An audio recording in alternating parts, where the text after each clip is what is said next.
Olá pessoal, tudo bem? Hoje a gente vai contar um pouco mais sobre a terapia fotodinâmica. Vamos explorar um pouco seus princípios e algumas de suas aplicações. Antes, só vamos recordar um pouco quais são os métodos atuais que a gente tem desenvolvido cientificamente que levam à morte celular. Então a gente conhece a radioterapia, que se faz uso dessa outra radiação eletromagnética que a gente chama de raio-x, que é uma radiação extremamente energética, e essa radiação interage com as células. Aqui a gente precisa atingir uma determinada dose de radiação, e essa dose de radiação leva a alguns processos ali de mutação e de dano irreversível à célula, e aí resulta na morte celular. Só que aqui o grande ponto é que a gente precisa somente ter a dose que vai levar à morte celular na região que nós queremos eliminar. E temos que preservar todo o tecido saudável de uma forma eficiente. E a gente sabe que a radioterapia tem os seus efeitos colaterais. A outra forma que leva à morte celular é a quimioterapia, que se faz uso dos quimioterápicos, de medicamentos. E esses medicamentos, esses compostos químicos, existem os mais diversos compostos químicos, que vão lá e também interagem com a célula. Aqui pode ser tanto uma célula cancerígena, né, uma célula normal, como também um micro-organismo, onde a gente faz uso dos antibióticos. Também é um tipo de quimioterapia, visando a eliminação de micro-organismos.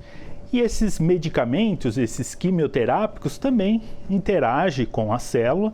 Existem os mais diversos processos que também resultam na morte dessa célula a partir do momento que esse quimioterápico interage com a célula.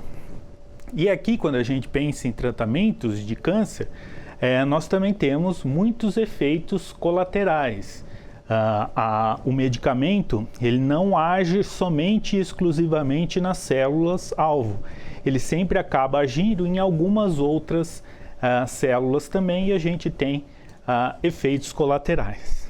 Bom, mas aqui nós do Instituto de Física de São Carlos, da Universidade de São Paulo, trabalhando aqui no grupo de ótica e no laboratório de biofotônica, trabalhamos há muito com a técnica conhecida como terapia fotodinâmica. É uma técnica que tem a sua história lá desde os anos 1900. Hoje a gente não vai contar essa história, num outro vídeo a gente vai contar essa história. Mas no que essa técnica se baseia? Ela também se baseia num composto químico, que aqui a gente vai chamar de fotossensibilizador, mas é alguma molécula química, assim como um quimioterápico. A única diferença desse fotossensibilizador, que o nome ali já dá essa ideia, é de que é um medicamento que ele só passa a fazer efeito, só começa a desencadear ali umas reações químicas que levam a alterações nos processos biológicos a partir do momento que ele é ativado pela luz. Então é muito importante a combinação do medicamento com a luz. Somente a partir da ativação pela luz é que nós desencadeamos os efeitos que vão levar à morte celular. Uma outra coisa que é importante nessa reação fotodinâmica é a presença do oxigênio molecular, o O2, o ar aqui que a gente respira, a gente sabe que é composto de nitrogênio, mas também tem o oxigênio. Para essa terapia fotodinâmica funcionar, na maioria dos casos, né, existem algumas exceções, se faz muito importante a presença da molécula de O2. Bom, pessoal, agora vamos só recordar um dos processos ali de absorção da luz. A gente tem uma outra aula disso no nosso canal, mas só para a gente recordar, porque vai ser importante aqui na nossa conversa sobre terapia fotodinâmica. Lembrar que uma molécula ela vai ter os seus níveis de energia, né? Cada molécula ela vai ter o seu espectro de absorção, e essa absorção significa uma transição eletrônica de um nível fundamental para um nível mais excitado. E aí depois, nesse nível excitado, a molécula não fica indefinitivamente nesse tempo, ela volta para o seu estado fundamental, seja por processos não radiativos, que a maioria das moléculas aqui, os nossos pigmentos, depois que absorvem a luz, eles decaem de forma não radiativamente. Então, essa energia, esse excesso de energia, é transformado em calor. Mas existe um grupo de moléculas que transforma esse excesso de energia em fluorescência, em luz novamente. E alguns desses fotossensibilizadores possuem essa característica importante de fluorescência. E aí a gente tem um diagrama que explica a fundo todos esses processos e todas essas reações. E aqui no nosso canal a gente já tem uma aula dedicada ao diagrama de Jablonski, que é o diagrama ali que sumariza todos os possíveis caminhos de interação da luz, de interação dos fótons com as moléculas, com os fotossensibilizadores. Mas aqui eu só quero chamar a atenção lá no final, no que resulta depois de toda essa interação. É uma cascata de eventos bioquímicos dessas espécies oxidativas de oxigênio, que vocês vão entender mais lá na aula de diagrama de Jablonski, que vão levar a dois principais processos de morte celular, ou necrose ou apoptose. Lembrar que a apoptose é aquela morte programada da célula, né? E necrose é aquela morte mais drástica ali da célula, onde se rompe a sua membrana celular e leva à morte. Como que ocorre um ou outro? Depende muito do tipo de célula, depende da localização do fotossensibilizador na célula, se ele está ligado à membrana, se ele está ligado a alguma organela específica dessa célula, e depende muito de como a luz interagiu com esse fotossensibilizador, se foi uma exposição aguda, se foi uma exposição mais prolongada, tudo isso vai interferir em quais desses dois métodos ou em quais desses dois processos vão ocorrer que vão levar à morte celular. Então, o nosso grupo aqui em São Carlos, como eu disse, é pioneiro no Brasil em desenvolver essa técnica, e o desenvolver a técnica inclui desenvolvimento de lasers e dispositivos que fazem a iluminação, então não só lasers, mas lâmpadas, LEDs, diodos emissores de luz, e também os medicamentos, né? Uma série de medicamentos foram testados, medicamentos desde origem internacional, como por exemplo Estados Unidos e da Rússia. Nós usamos muito dois medicamentos de origem russa, o Photogen e o Fotoditazyme. Se você é aqui do grupo, é um dos nossos estudantes, já deve ter ouvido falar muito desses dois nomes. Mas são dois medicamentos que foram usados no passado em diversas aplicações. Mas atualmente nós temos uma indústria farmacêutica ligada ao nosso grupo, que produz alguns dos fotossensibilizadores que a gente mais usa. Seja o fotossensibilizador ou, como eu vou explicar daqui a pouco, um pró-fotossensibilizador, um pró-fármaco. Então vamos falar um pouco mais, detalhar essas moléculas que a gente usa, que é uma das coisas mais importantes, é a molécula. Depois vem a fonte de luz e a presença de oxigênio. Então vamos detalhar um pouco mais essa molécula, esse quimioterápico que aqui ele é ativado por luz e a gente chama ele de fotossensibilizador. Para dizer para vocês que existem duas classes, os endógenos, que são fotossensibilizadores que a gente já tem no nosso corpo. E aqui os dois principais é a protoporfirina 9, que é um precursor ali da fabricação da hemoglobina, do grupo M, dentro do nosso organismo. Então é um fotossensibilizador bastante utilizado no projeto que nós temos de câncer de pele não melanoma. Então a gente vai explicar mais detalhes disso em outra aula, mas para vocês saberem que nós aqui já temos em baixa quantidade a presença, em baixa concentração, a presença dessa protoporfirina 9 no nosso corpo, dentro das nossas células. E aí o que fazemos? Nós colocamos algumas moléculas que vão aumentar a produção da protoporfirina 9 numa determinada lesão, numa determinada região que queremos fazer o tratamento. A outra molécula é a riboflavina, que é o nome ali da vitamina B12.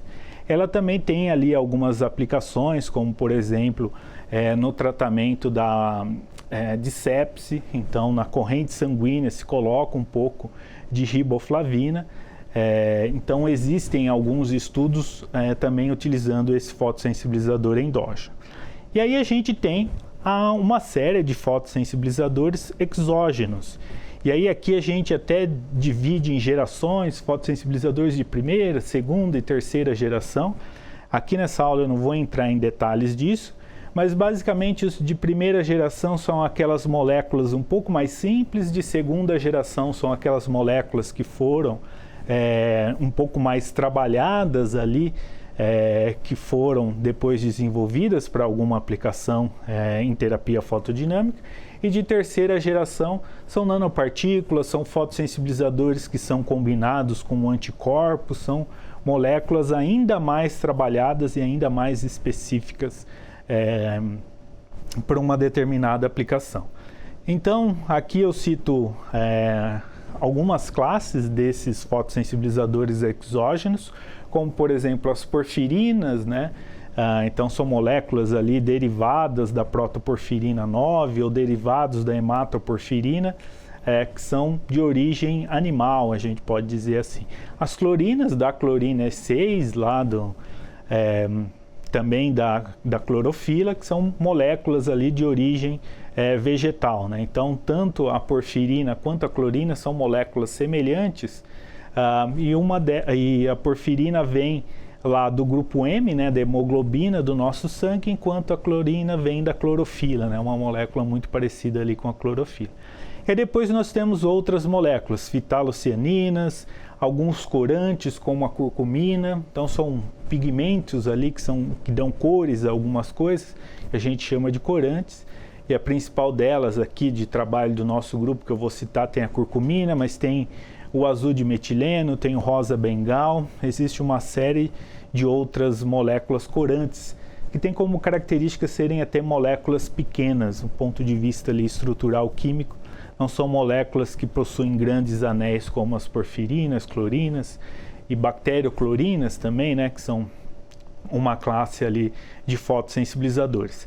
E aí esses fotossensibilizadores podem estar nanoencapsulados de alguma forma, se faz ali algum procedimento para melhorar a solubilidade, para que a entrega seja controlada. Então a gente pode colocar ali ele dentro de uma nanocápsula, que quando a gente tem uma alteração de pH, essa nanocápsula se abre e entrega o fotossensibilizador. E a gente pode ter também nanopartículas, né, de óxido de titânio, nanopartículas de ouro, diversas outras possíveis nanopartículas, principalmente as metálicas, mas também outros tipos de nanopartículas que vão fazer esse papel, absorverem luz e depois transferir essa energia para o oxigênio, gerando o que a gente conhece como espécies oxidativas de oxigênio. Aqui algumas características que a gente tem para um fotossensibilizador ideal, para um medicamento ideal. Então ele tem que ter baixa toxicidade no escuro. Então se a gente passar em algum local e não iluminar, ele não deve fazer nada, ele não deve apresentar nenhuma toxicidade. Se a gente injetar esse fotossensibilizador de forma intravenosa ou ingerir ele de forma oral, ele tem que ser bem seletivo a região que a gente quer atacar. Então ele tem que se acumular preferencialmente ali nos tumores. E a gente sabe que as porfirinas, devido a uma característica ali de metabolismo de tumores, essas porfirinas até se acumulam mais onde a gente tem esses tumores, né? O metabolismo é diferenciado, então o tempo de eliminação das porfirinas, a hora que elas são injetadas de forma intravenosa, é um tempo de eliminação mais lento. Enquanto uma célula saudável se elimina mais rápido dessa porfirina exógena, um tumor, então, ele tem essa seletividade maior. Habilidade ali para fazer o transporte passivo ou ativo, a depois ter uma eliminação rápida, né? A partir do momento que se fez o tratamento ou de uma célula saudável porque a gente não quer que esse fotossensibilizador fique muito tempo, ele tem que ser eliminado de forma bem rápida. E a outra característica fotoquímica importante é a alta capacidade, que a gente aqui chama de alto rendimento quântico. Lá na aula de diagrama de Jablonski a gente falou disso. Então esse é um termo importante. Rendimento quântico do quê? Sempre tem que lembrar que rendimento quântico tem que ser de algum fenômeno. Aqui eu estou dizendo rendimento quântico de formação de radicais e de espécies oxidativas de oxigênio. Então ele tem que, dos fótons que ele absorveu, ele tem que, parte desses fótons absorvidos tem que ter levado a uma formação, uma alta formação de radicais, tá bom? Uma outra possível divisão desses compostos é dividi-los em compostos hidrofílicos, hidrofóbicos ou anfifílicos. Então, dependendo ali da sua característica química, a gente também pode dividir esses compostos. Então, dependendo do nosso alvo, às vezes é melhor ter um composto hidrofóbico, se a gente vai interagir ali com algum tumor com uma determinada característica. Em outras é interessante que ele seja hidrofílico ou tenha as duas características.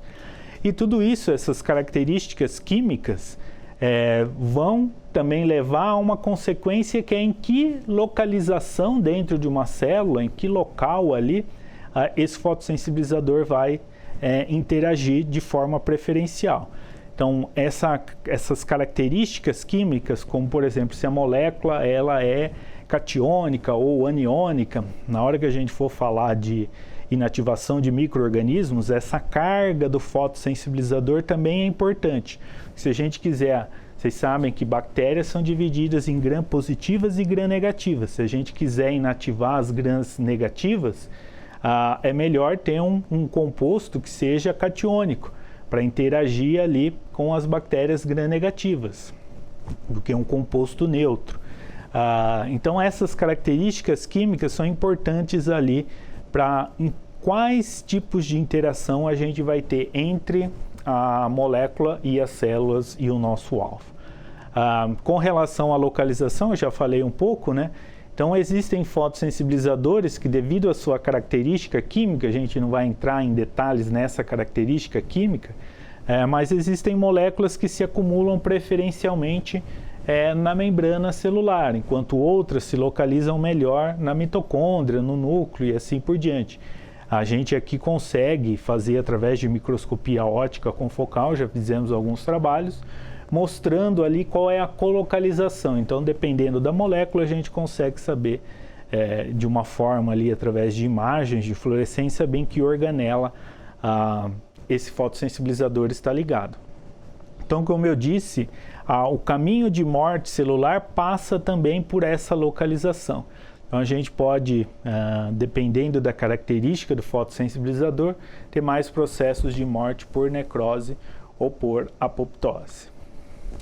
Aqui só um diagrama de toda a rota biosintética, né? Eu não vou entrar em detalhes aqui desses processos, mas só para que vocês tenham uma ideia, né? A ideia dessas nossas videoaulas é passar um pouco de conhecimento básico aqui para vocês, né?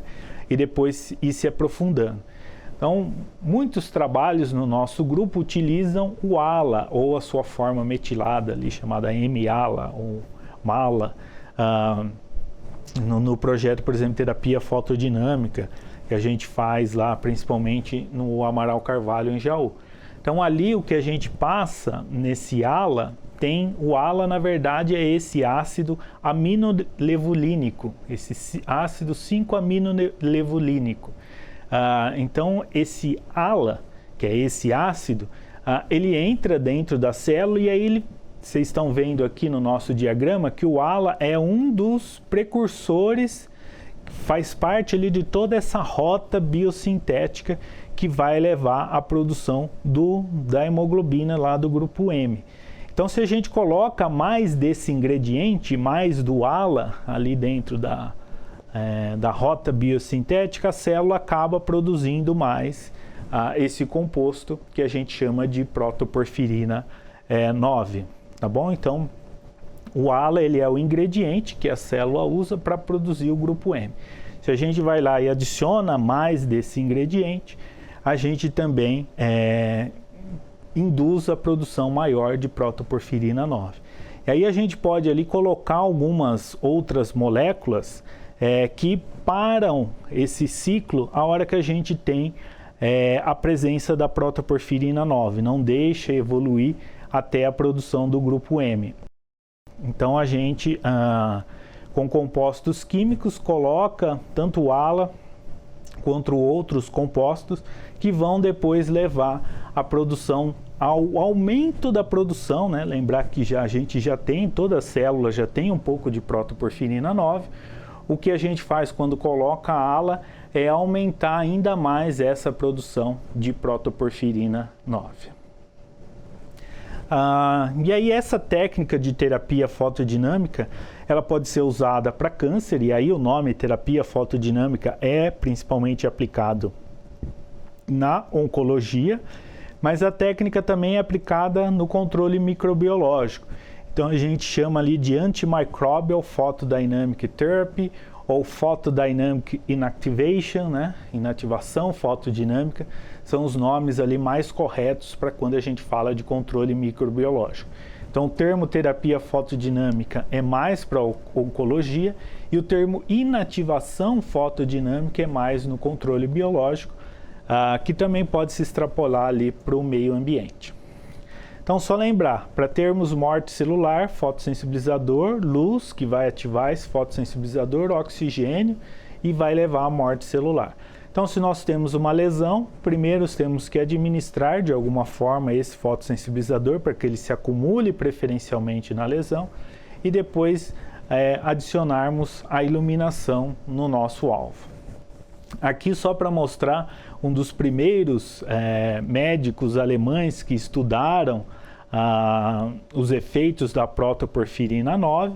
Então aqui, para testar a eficácia dessa molécula, o que ele fez? Ele se injetou nele mesmo derivados ali de porfirina. E aí está mostrando lá em 1912 o que aconteceu com ele, né? Então o corpo dele lá tinha a presença no rosto, na mão, de porfirina, de uma concentração maior de porfirina, e ele ficou exposto à luz solar, à luz artificial que tinha na época, e ali foi desenvolvendo então uma reação química, provavelmente ali processos de apoptose e necrose, e ele ficou todo inchado.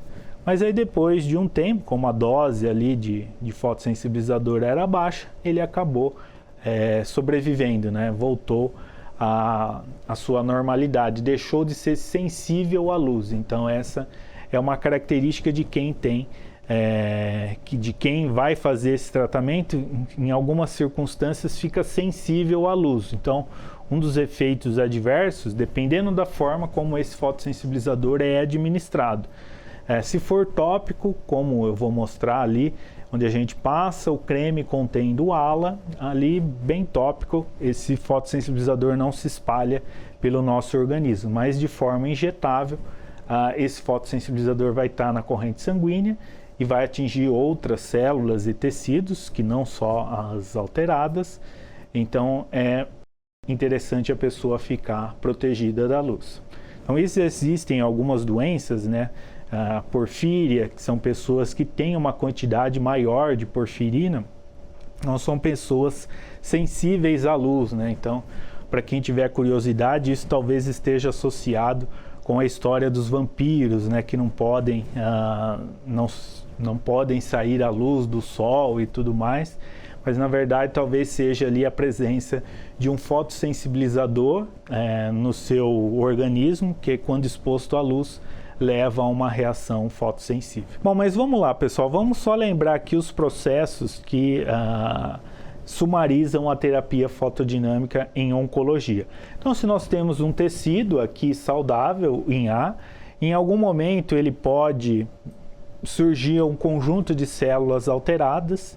Essas células aí podem ser malignas, benignas, mas surge alguma coisa alterada e aí a gente quer eliminar essas células que se reproduziram de forma anormal. Então o primeiro passo é colocar um fotossensibilizador nelas, colocar um medicamento, e esse medicamento, de preferência, se ele for ideal, ele vai se acumular principalmente nas células alteradas e vai deixar as células livres sem um fotossensibilizador. Isso também tem um parâmetro importante chamado intervalo droga-luz, ou IDL lá no inglês, que diz qual é o tempo ideal para que o fotossensibilizador se acumule nas células alteradas e deixem as células saudáveis sem a presença do fotossensibilizador. Então aqui na figura C a gente tem então somente as células alteradas com essa cor vermelha, a presença do nosso fotossensibilizador. E depois a gente ilumina esse tecido, então em D ali é a fonte de luz ativando esse fotossensibilizador, que vai levar aos processos de morte celular. Então depois de algum tempo esse tecido vai estar necrosado, vai estar ali com morte celular, e depois a gente espera mais um tempo ainda e esse tecido se recupera, volta ali à sua condição normal. Entrando um pouco mais de detalhes e para dizer para vocês de outras possibilidades de fotossensibilizadores, a gente também tem alguns fotossensibilizadores que atuam principalmente nos vasos sanguíneos. A gente sabe ali que durante o desenvolvimento de alguns tumores, a gente tem a angiogênese, né, que é a formação de vasos sanguíneos para alimentar aquele tumor. Então, uma das estratégias é nós colocarmos um fotossensibilizador que se acumula ou que fica preferencialmente nos vasos sanguíneos. E aí a gente faz uma iluminação desse tumor e aí ali ocorre principalmente um shutdown, né, uma eliminação desses vasos sanguíneos e aí por consequência também vai levar à morte desse tumor. E aí aqui eu não vou entrar nesses detalhes, mas existe toda ali uma bioquímica e procedimentos biológicos, né, ou processos biológicos que ocorrem no tecido pós-iluminação, né, para se eliminar todas essas células. Então isso aqui a gente em algum outro momento, alguém dessa área biológica vai falar um pouco disso para vocês, sobre a presença dos macrófagos, o possível efeito imunológico que a terapia fotodinâmica pode ter, então recrutamento de células imunológicas, tudo isso que pode acontecer ali, dependendo do fotossensibilizador, dependendo do tumor e dependendo dessa iluminação. Então aqui só para passar para vocês rapidamente alguns exemplos, né? Então aqui antes do tratamento é aquela figura A que eu mostrei ali no desenho. Então logo após o tratamento, e aí a gente 15 dias depois fica com o tecido necrosado e depois de um ano totalmente eliminado. Então aqui outro exemplo no nariz, né? A necrose e depois totalmente eliminado. Aqui uma lesão no braço também, a necrose e depois de 30 dias eliminado. Aqui também no nariz a mesma coisa, a lesão depois do tratamento, então a gente tem ali o tecido necrosado, depois ele vai cicatrizando e depois de alguns meses o tecido de volta à sua normalidade. Então aqui outros exemplos, né, um carcinoma basocelular nodular aqui na região do ombro, das costas, então antes do tratamento e 30 dias após o tratamento. Então aqui são só exemplos para quem nunca viu ali esses tratamentos, para que vocês tenham uma ideia. Uma das grandes vantagens também da terapia fotodinâmica, por ser um processo fotoquímico, o resultado estético, né, dessa técnica é muito bom, comparado com procedimentos cirúrgicos ou outros tipos de procedimento. O resultado estético é sempre bom. Aqui só para falar de um trabalho onde a gente fez o monitoramento de fluorescência. Lembra que eu comentei com vocês que existem uns fotossensibilizadores que são fluorescentes. Aqui voltando, no caso especial, de quando a gente aplica o ALA na lesão e esse ALA leva à produção de protoporfirina 9, essa protoporfirina 9, quando excitada no violeta ou quando excitada no vermelho, ela tem uma fluorescência ali também no vermelho e no infravermelho. Então aqui numa excitação com a luz violeta, Então, a luz branca é a nossa visão tradicional que a gente tem, a luz branca interagindo com o tecido. E aí, se a gente olha por fluorescência, então aqui em outro momento a gente vai falar um pouco mais do equipamento e etc. Mas ali é uma luz violeta interagindo com o tecido, parte dessa luz é absorvida, vira calor, parte é absorvida e vira luz novamente. Então o tecido ali, quando estado no violeta, o tecido normal ele tem uma fluorescência verde. E aí a hora que a gente tem a produção dessa PP9, dessa protoporfirina 9 ali no tecido, passa a ter uma fluorescência vermelha.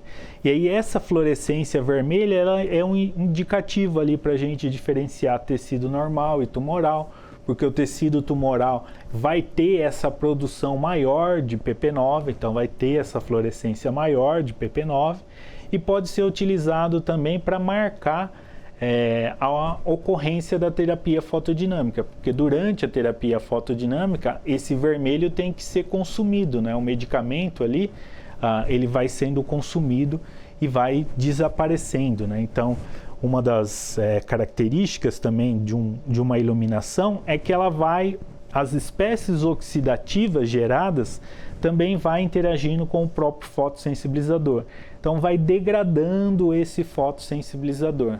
Então, isso é uma coisa também importante que vocês saibam, que o fotossensibilizador ali durante o processo fotodinâmico, ele também vai sendo degradado, vai sendo consumido. Então, é esperado que você veja esse desaparecimento da fluorescência do fotossensibilizador. A gente também, então, pode fazer essa identificação de lesões, de regiões onde estão a lesão, a partir da fluorescência. Então aqui, iluminação de luz branca tradicional que a gente vê no dia a dia, a autofluorescência, né, ou aquela fluorescência endógena, que é aquela fluorescência dos compostos que a gente tem ali naturalmente no nosso tecido. E aí depois de 15 minutos de aplicação do ALA, a gente já começa a ver a formação dessa emissão vermelha, que vem da PP9. Então depois de 15 minutos a gente já tem uma produção de PP9. E depois de 60 minutos uma produção ainda maior de PP9. Aqui comparando antes e depois do tratamento. Então antes do tratamento muita fluorescência vermelha, indicando a presença da PP9, e pós-tratamento a gente está observando o consumo dessa PP9, indicando então que ela foi ativada pela luz de excitação, e isso muito provavelmente levou à morte celular ali, mas também levou à destruição do próprio fotossensibilizador. Então, são exemplos ali de fluorescência, e aqui exemplos de alguns artigos mostrando essa técnica. Para você que está chegando no grupo agora, então algumas imagens mais antigas de quando se fazia esse procedimento com luz laser, com LEDs mais primitivos. O nosso grupo foi importante aqui no Brasil, que extrapolou essa técnica para outros países. Uma colaboração grande que tivemos no passado foi com o Paquistão, então levando um pouco desse know-how para outros lugares. Então aqui, como eu já comentei, do projeto Câncer de Pele, Terapia Fotodinâmica Brasil, que aí vão ter outros pesquisadores, outros vídeos aqui no nosso canal, onde vocês vão acompanhar um pouco mais esses trabalhos. Mas a gente sabe que a terapia fotodinâmica funciona em muitos casos, mas ainda existem desafios. Então, um deles que a gente vai abordar com a terapia sonofotodinâmica numa outra aula, que é uma linha de pesquisa maior que nós temos, é que lesões mais profundas, onde a luz, a gente não consegue entregar luz de forma não invasiva, né, sem fazer ali alguma incisão para levar essa luz, a gente não consegue tratar lesões profundas de forma superficial, de forma não invasiva. Então, a gente precisa pensar em novos meios de fazer essa entrega de luz, de fotossensibilizadores para regiões mais profundas de forma não invasiva. Então, novos fotossensibilizadores ainda mais eficientes, ainda mais específicos. A gente ainda quer entender melhor, principalmente para esses novos fotossensibilizadores, a localização deles, né, toda a farmacocinética, seja macroscópica que eu digo aqui é injetou no paciente, quanto tempo vai se demorar para se acumular no tecido, e micro é ali dentro da célula, né? Em que organela esse medicamento ficou, quanto tempo levou para atingir, por exemplo, se o nosso alvo é a mitocôndria ou alguma outra organela. Então existem alguns desafios que alguns de vocês aqui que são alunos do nosso grupo estão até trabalhando nisso, né? Para dizer para vocês alguns trabalhos lá no passado onde a gente fez buscando melhorar ou fazer de uma forma diferente essa terapia fotodinâmica. Então a gente fez um estudo comparando dois tipos de laser, um laser contínuo, né? Se a gente olhar a intensidade em função do tempo, ele estava continuamente emitindo luz, e um laser pulsado na região de femtosegundos. Então, durante 10 a 15 do segundo a gente tinha luz, depois ele ficava desligado milissegundos, depois ligava de novo femtosegundo, desligava milissegundo. Então esse é um laser que nós temos aqui no grupo. E a gente viu que o fato de mudar, mantendo a intensidade média entregue, mas mudar ali a forma como essa luz era entregue, a gente tem uma outra resposta. Então, uma necrose que ocorria ali, se a gente medir, coloquei a luz aqui, medi em profundidade, com laser contínuo, essa profundidade ia até 1 milímetro. Com laser pulsado, ela ia até 2 milímetros. Isso com fotogen, com derivado de porfirina. Com o derivado de clorina, essa história já era diferente. Uma outra possibilidade é fazer pressão negativa a vácuo, onde a gente tem ali a aplicação do creme, e isso a gente mostrou que essa pressão negativa pode levar ali a uma produção maior.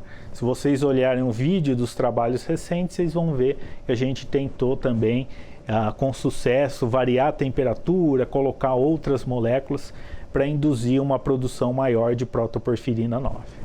A gente também, como eu disse, a terapia fotodinâmica é importante ali nos vasos, né, que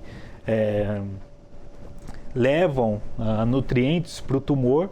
Então a gente tem um modelo de membrana córeo-alantóica e a gente também desenvolveu uma série de estudos de alguns fotossensibilizadores nesse modelo de membrana. Uma outra possibilidade dos trabalhos recentes, a gente comentou lá no outro vídeo sobre as microagulhas.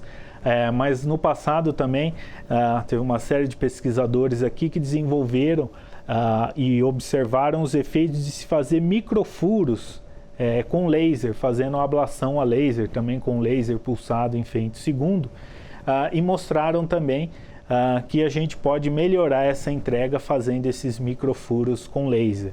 Uma outra possibilidade é fazer microfuros ali com microagulhas. Então também a gente mostra que dependendo do tamanho dessas microagulhas, uma produção maior ali de PP9 é conseguida pós administração de ala. Um outro trabalho um pouco mais básico é medindo a fluorescência do fotossensibilizador na superfície. A gente tem uma ideia de qual foi o dano, até que profundidade nós tivemos ali a necrose, o volume de necrose. Então também é um estudo um pouco mais básico, matemático, sobre a possibilidade de previsão do resultado da terapia fotodinâmica, medindo algumas propriedades ópticas. Uma outra possibilidade aqui são para as lesões pigmentadas. Então, nas lesões pigmentadas, nós podemos usar os clareadores ópticos. Os clareadores ópticos são moléculas utilizadas já há muito tempo em diagnóstico, mas são moléculas que, por exemplo, retiram a água, substituem a água num tecido. E isso faz com que as propriedades, principalmente de espalhamento ali do tecido, mudem, sejam menores, o tecido tem um menor espalhamento. E com isso a gente pode tratar lesões pigmentadas de uma maneira um pouco mais eficiente após a aplicação desse clareador óptico. Então o clareador óptico é uma molécula, uma outra molécula que se coloca ali no tecido, que muda a propriedade óptica desse tecido e aí vai fazer com que a terapia fotodinâmica seja mais eficiente em lesões pigmentadas. Então tem um outro vídeo lá que explica um pouco mais sobre o nosso desafio de usar a terapia fotodinâmica em lesões pigmentadas. Aqui para dizer para vocês então desses experimentos de colocalização, então a gente pode marcar ali algumas organelas, citoesqueleto, mitocôndria, existem os marcadores específicos para isso, celulares, e aí depois a gente coloca o nosso fotossensibilizador e a gente vê onde tem a colocalização da fluorescência. Então se essa fluorescência da mitocôndria ocorre na mesma região que a fluorescência do nosso fotossensibilizador, a gente pode dizer que eles estão colocalizados. E aqui nesse exemplo a gente tem o fotoditazine, o PDZ, e a fluorescência verde marcando as mitocôndrias. Então um mitotracker ali, que é um marcador de mitocôndria, nessa célula de melanoma murino, B16F10, então a gente observa que o verde marcando a mitocôndria, o vermelho do PDZ, depois na letra C ali é a sobreposição dos dois. A gente observa que há realmente essa colocalização, então a gente pode dizer que o fotoditazine, que é um derivado da clorina E6, uma clorina, tem boa colocalização nas mitocôndrias. Aqui alguns outros estudos um pouco mais básicos, teóricos, né? Mas para você que está entrando aqui no nosso grupo também saber, é que para a gente matar uma célula, a gente precisa entregar uma determinada dose de luz. Então, tanto joules por centímetro quadrado para a gente levar a essa morte celular. Só que esse valor não é assim, 10 matou, 9 não matou. Tem uma distribuição. Então, aqui tivemos alguns trabalhos no grupo determinando essa dose limiar para a gente levar a inativação ou a ação fotodinâmica, tá bom? E aí outros estudos um pouco mais básicos, olhando, por exemplo,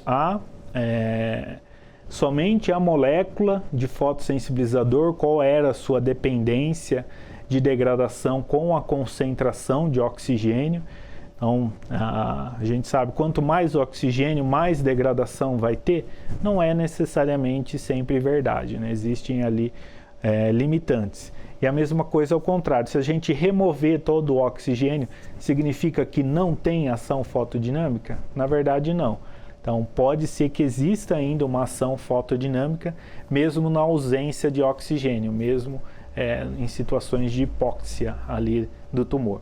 Então, tudo isso são estudos básicos que nós desenvolvemos, e aí se vocês podem dar uma olhada melhor nesses estudos, e alguns deles a gente vai detalhar, vai explorar mais a fundo aqui nesses nossos vídeos, tá bom? Então fiquem atentos aos vídeos que nós estamos preparando.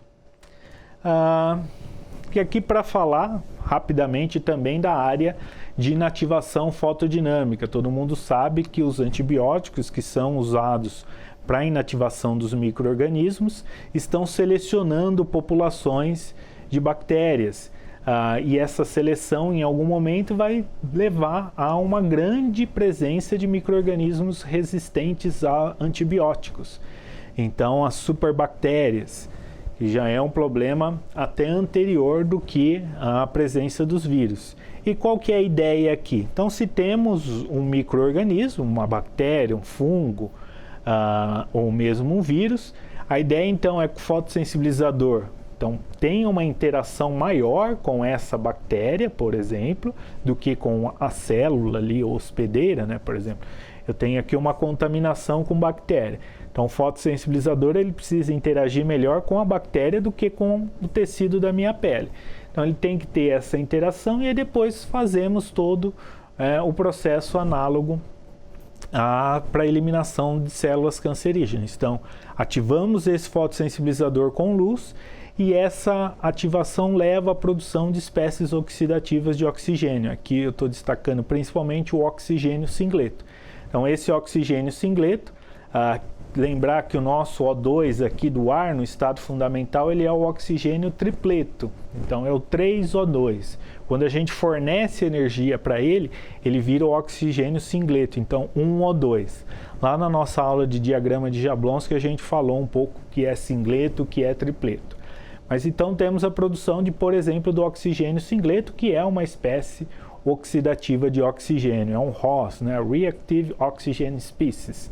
A gente tem o O2- também, né? O O2 com uma carga negativa, o OH-, o H2O2, todos são espécies oxidativas de oxigênio. Dependendo do fotossensibilizador, dependendo da sua localização e dependendo das condições ali, a gente tem a produção de uma ou outra espécie, uma maior ou menor quantidade. Então, no caso da bactéria, a gente aqui está ilustrando que produziu o oxigênio singleto. E o O2 a gente já sabe que é uma molécula extremamente oxidativa. O oxigênio singleto é ainda mais oxidativo. E esse oxigênio singleto então vai oxidar tudo que tiver ao redor. Aqui também é importante lembrar que o raio de ação desse oxigênio singleto é muito curto. Então, pós sua produção, interação com o fotossensibilizador, o ROS que eles são produzidos, como o oxigênio singleto, eles vão interagir num raio muito pequeno. Então é muito difícil um oxigênio que é produzido ali numa região, ele percorrer, difundir da ordem de milímetros. Então eu não vou atingir outros tecidos muito afastados. Então ele vai ter um raio ali de ação da ordem de no máximo centenas de nanômetros, chegando a 1 micrômetro. Então, por isso que é importante ter o fotossensibilizador aonde a gente quer eliminar e também iluminar essa região. E ali a gente vai, então, ter esse oxigênio singleto produzido, que vai levar à ruptura ali da parede celular da nossa bactéria ou do fungo que a gente quer eliminar. Tá bom? Aqui para mostrar um dos trabalhos que a gente fez lá no passado, onde fizemos dois tipos de clorofila, um tipo de clorofila levando a clorina normal, a clorina E6, e um tipo de clorina hidrogenada. E aí aqui um estudo interessante, então aqui a clorina E6 normal e a clorina E6 hidrogenada. Primeiro ali num fungo, na Candida albicans, a gente vê se esse fotossensibilizador realmente entrou dentro desse fungo. Então o vermelho está indicando ali a fluorescência dessa clorina.